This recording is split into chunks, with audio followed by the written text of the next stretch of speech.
Я рада приветствовать всех на моем канале. Меня зовут Татьяна. Сегодня я предлагаю вашему вниманию мастер-класс по изготовлению из медной проволоки серег, колечка и браслета с красными бусинами. Я использовала проволоку марки М1 толщиной 1 мм.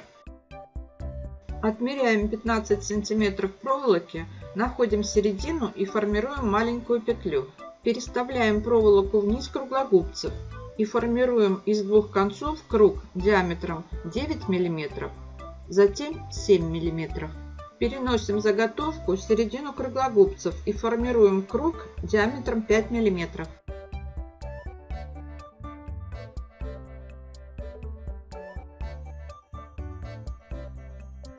Укорачиваем наполовину один конец и делаем 2 завитка.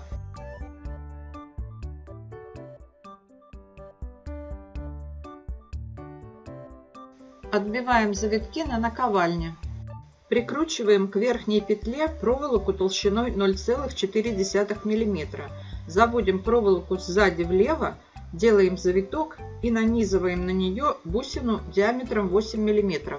Снова делаем завиток, выводим проволоку назад влево, снова формируем завиток, нанизываем бусину диаметром 6 мм и закрепляем ее другим завитком. Все движения повторяем с третьей бусиной диаметром 4 мм и конец проволоки закрепляем.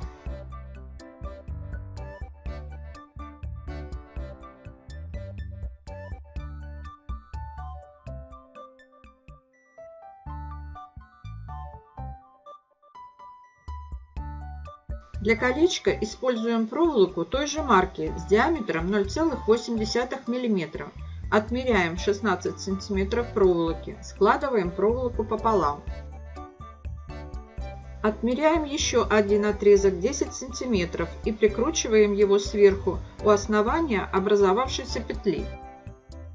Начинаем плести косичку. В центре вплетаем в косичку 3 бусинки и продолжаем плести.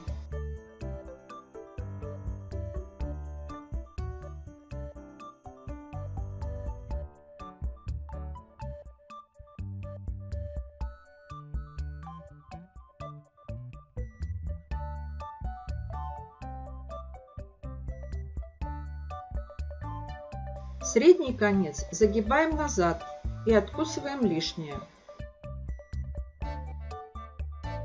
Другие два конца сдвигаем и направляем в петлю.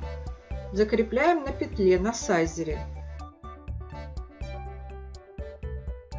И отбиваем шимку молотком с силиконовой насадкой.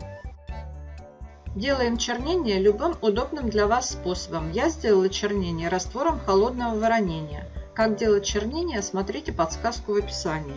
Шлифуем войлочным диском с использованием пасты Гои, тонкая номер 1. Промываем в мыльном растворе и в воде. Для основы браслета отмеряем 20 см проволоки толщиной 1 мм. На конце формируем петлю.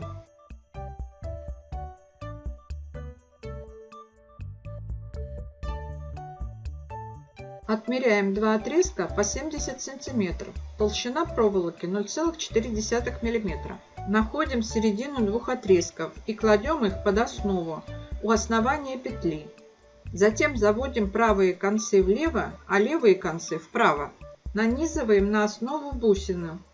Правыми концами огибаем бусину, заводим под основу и выводим вправо. Левыми концами огибаем бусину, заводим под основу и выводим влево. Теперь правыми концами огибаем основу и выводим вправо. Также и левыми концами огибаем основу и выводим влево. Снова нанизываем бусину и процесс повторяем. Я удивляюсь, как через века дошли до нас слова пророка Осии, который написал: «Итак, познаем, будем стремиться познать Господа, как утренняя заря, явление Его, и Он придет к нам, как дождь, как поздний дождь оросит землю». А царь Давид в своих псалмах провозгласил похожие слова: «Он сойдет, как дождь на скошенный луг, как капли, орошающие землю». Эти образные выражения отображают состояние души человека, который узнал милость и благость истинного Бога. Для него Бог как капли дождя для сухой земли и как свежий, благоухающий травой воздух во время дождя на скошенном лугу. Вкусите и увидите, как благ Господь. От одной крови Он произвел весь род человеческий для обитания по всему лицу земли, назначив предопределенные времена и пределы их обитания, дабы они искали Бога, не ощутят ли Его и не найдут ли, хотя Он и недалеко от каждого из нас, ибо мы им живем и движемся и существуем. Итак, мы, будучи родом Божиим, не должны думать, что божество подобно золоту или серебру или камню, получившему образ от искусства и вымысла человеческого. Итак, оставляя времена неведения, Бог ныне повелевает людям всем повсюду покаяться, ибо Он назначил день, в который будет праведно судить вселенную, посредством предопределенного им мужа, подав удостоверение всем, воскресив его из мертвых. Благодарю всех за внимание, подписки, лайки, комментарии.